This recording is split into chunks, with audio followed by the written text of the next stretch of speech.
So, ఇవాళ video వచ్చేసరికి అయితేనేమో విజయ్ గారిది 'జన నాయకం' అంటారా? లేకపోతే 'జన నాయకుడు' తెలుగులో టైటిల్ ఉంది. ఆ మూవీకి సంబంధించిన రివ్యూ తీసుకొచ్చాను. ఒక చిన్న రిక్వెస్ట్ ఏంటంటే ఛానెల్ సబ్స్క్రైబ్ చేసుకోండి. లేటెస్ట్ అప్డేట్స్ కోసం. సో, ఇక ఫస్ట్ మూవీ గురించి చూసుకున్నట్లయితే మూవీ ఏ సర్టిఫికేషన్‌తో పాటు వచ్చింది. బ్లడ్ అండ్ గొరినెస్ అలా కనిపిస్తది.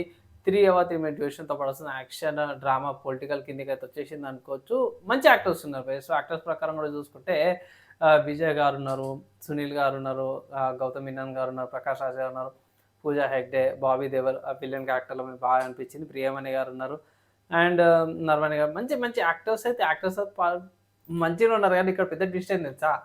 ఇది అఫీషియల్ రీమేక్ అనుకోవచ్చు. బాలయ్య గారిది 'భగవంత్ కేసరి' మూవీ. సేమ్ మీకు ఫస్ట్ హాఫ్ మొత్తం కూడా అట్లనే అనిపిస్తుంది. సెకండ్ హాఫ్ వచ్చేసరికి అయితేనేమో స్లైట్‌లీ కొంచెం పొలిటికల్ సైడ్, కొంచెం సైఫై సైడ్, కొంచెం ఫిక్షనల్‌కి ఎటో వెళ్ళిపోయిందన్నట్టు మీకు ఈజీగా అనిపించేస్తది. సో ఎండింగ్‌కి వచ్చేసరికి అది రోబోట్స్ అంటారు, డ్రోన్స్ అంటారు, ఆర్సీ అంటారు. ఏదేదో చెప్తారు. ఏదేదో అర్థం కూడా కాదు. మధ్యలో పాలిటిక్స్ తీసుకొస్తారు, రిలీజియన్ తీసుకొస్తారు. అస్సలకి మీకు అర్థం కూడా కాదు. ఏందిరా ఈ తలకాయ నొప్పి అన్న కాడికి తీసుకొస్తారన్నమాట అవి. సో నా ఒపీనియన్‌లో నిజంగా చెప్పుకోవాలంటే విజయ్ గారిది లాస్ట్ మూవీ అన్నారు కానీ లాస్ట్ మూవీ యాక్చువల్లీ రీమేక్ చేయకుంటేనే బాగుండేది. డిఫరెంట్ స్టోరీతో పాటు వచ్చింటే బాగుంటది. లైక్ ఫిక్షనల్ ఫ్యాంటసీ కిందకి తీసుకొచ్చినా బాగుండేది. అండ్ లైక్ నిజంగా చెప్తున్నా కదా! దీనికంటే విజయ్ గారిది 'బీస్ట్' మూవీ జర నాకు బెటర్ ఆప్షన్ అయితే కనిపించింది. జెన్యూన్‌గా చెప్పుకోవాలంటే. పాతది 'బీస్ట్' ఉండే కదా! సో 'బీస్ట్' నాకు దీనికంటే అదే జర నయం ఉంది. అది లాస్ట్ పెట్టుకున్న బాగుండేది అన్నట్టు అనిపించింది నాకైతే జెన్యూన్‌గా. యాక్టింగ్ పరంగా చూసుకుంటే మాత్రమే ప్రకాష్ రాజ్‌ది పెద్దగా ఇంపాక్ట్‌ఫుల్ లేదు. ప్రకాష్ రాజ్, సునీల్ గారిది లైక్ సీన్ ఉంది. బాహుబలి గారి విలన్ రోల్ అనగానే నేను ప్రియమణి గారిది క్యారెక్టర్ గాని, పూజ హెగ్డే గారిది, విజయ్ గారిది గాని వీళ్ళ యాక్టింగ్ జర బాగా అనిపించింది. అక్కడక్కడ కొన్ని ఏఐకి సంబంధించిన images and also CGI work చాలా చేసిర్రు భయ్.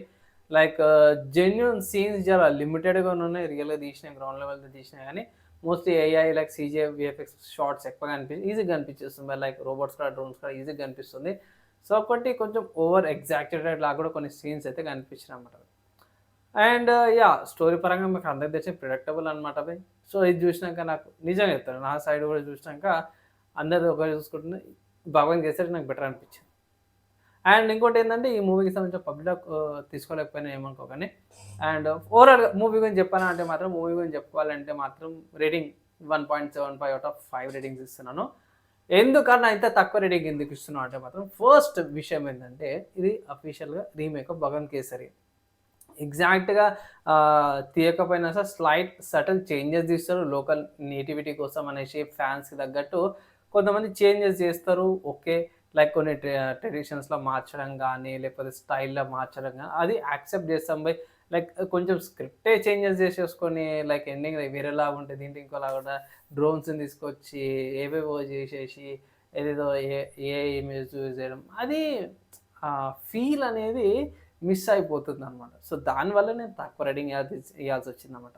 అండ్ ఇంకో పాయింట్ ఏందంటే ఆల్రెడీ మనం 'భగవంత్ కేసరి' చూసినాం కాబట్టి ఇది మీకు మొత్తం ప్రిడిక్టబిలిటీ ఈజీగా అయిపోతాం మరి నెక్స్ట్ ఇదే సీన్ కదరా అన్నట్టు కూడా అనిపిస్తదనమాట. అందుకే మోస్ట్‌లీ నేను చాలామంది ఒకటంటే రీమేక్స్ కంటే కూడా డైరెక్ట్ డబ్బింగ్ తీసుకుంటే బెటర్ అనేసి అయితే ఒక సజెషన్ నాది. బెటర్ తీసింటే బాగుండేది.